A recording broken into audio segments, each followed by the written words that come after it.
थुंग थुंग कंधे पर बोरा लटकाए दिन भर गलियों में भटकता रहता। इधर उधर पड़ी प्लास्टिक की बोतलें और पुरानी चीजें उठाता रहता। फिर शाम को उन्हें बेचकर 2 वक्त की रोटी कमाता। थुंग थुंग अपनी बीवी और बच्चे के साथ एक टूटी हुई झोपड़ी में रहता था।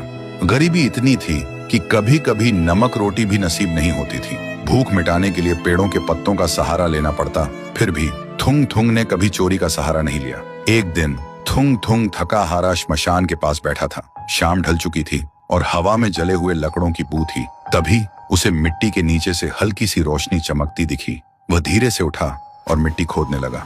कुछ ही देर में उसे जमीन के अंदर से एक पुराना सा लोहे का घंटी वाला दिया मिला। जैसे ही उसने उसे उठाया, एक भारी आवाज गूंजी, जो भी इस दिए को जगाएगा उसकी हर इच्छा पूरी होगी, लेकिन बदले में उसकी सबसे प्यारी चीज चली जाएगी।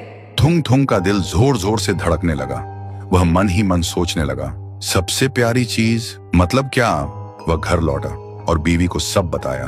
बीवी ने ध्यान से सुना। उसकी आंखों में डर भी था और थोड़ी सी उम्मीद भी। फिर बोली, 3 दिन से बच्चा भूखा है, क्यों ना पहले खाना मांग ले।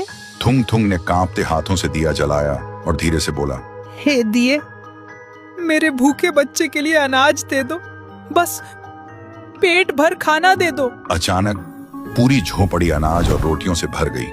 बीवी खुशी से रो पड़ी। लेकिन उसी रात थुंग थुंग ने देखा उसका बच्चा चुपचाप कोने में बैठा है और उसे पहचान नहीं रहा। सुबह तक बेटा उसका नाम भूल चुका था।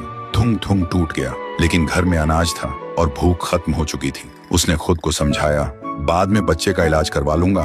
फिर उसने सोचा, एक और बार इस्तेमाल कर लेता हूँ। इस बार उसने मांगा, हे दिए, पक्का मकान और दुकान दे दो। पलक झपकते ही टूटी झोपड़ी की जगह एक सुंदर पक्का घर बन गया और बगल में भरी हुई दुकान खड़ी थी।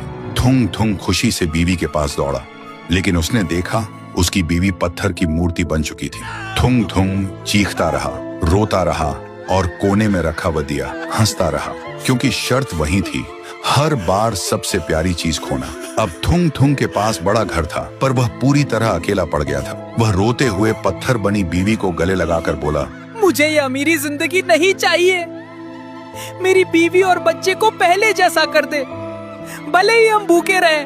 दिए की हंसी अचानक रुक गई। एक तेज रोशनी हुई। जब रोशनी हटी, न पक्का घर था न अनाज का ढेर।